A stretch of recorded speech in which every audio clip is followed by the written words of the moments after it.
Hi, I'm Ken Sinay. Perhaps you've come to Montana to stay at a local resort for a week, or you may be spending some time at a local dude ranch. Or possibly you're a local with out-of-town friends or relatives visiting. In all cases, sooner or later, you'll consider going to Yellowstone National Park.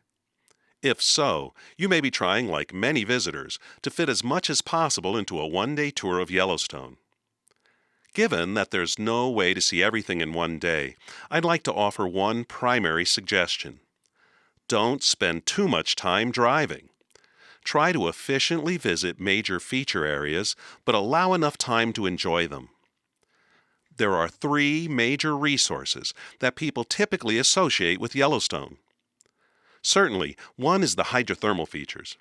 In fact, the primary reason Yellowstone was created as a national park was to preserve the geysers and hot springs.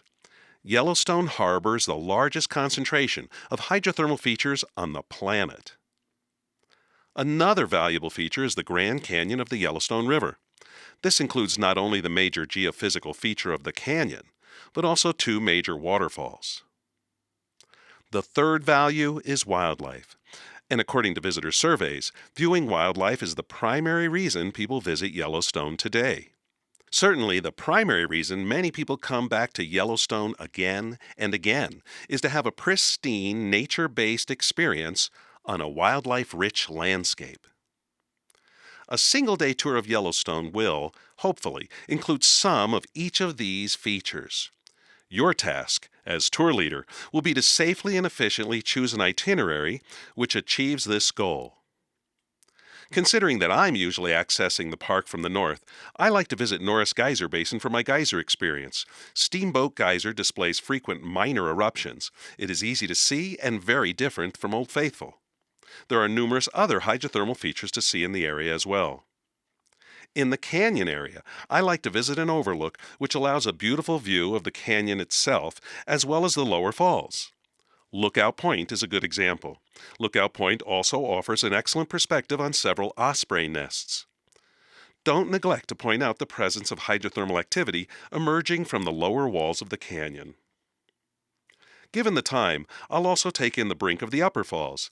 It's very accessible, and it affords a close-up experience of the power of the Yellowstone River. For wildlife, depending on season, I'll visit either Hayden or Lamar valleys. But I'll also be constantly alert to opportunistic wildlife sightings. Take a pair of binoculars for each member of your group. If you have access to one, bring a spotting scope as well. A scope may be essential to turn that speck across the valley into a real live bear. Personally, I feel there is a fourth feature of Yellowstone which should not be ignored. It's the cultural history of Yellowstone National Park. Considering that Yellowstone is the world's first national park and is over 140 years old, there's a tremendous amount of history which has taken place in the area. Yellowstone tales abound, and a little research can give you lots of stories to share with your friends and family. Of course, any expedition needs supplies, so pack a cooler full of drinks along with the picnic hamper as you prepare to enter Wonderland. This is Ken Sinay for Yellowstone Safari Company. Check out our website at YellowstoneSafari.com.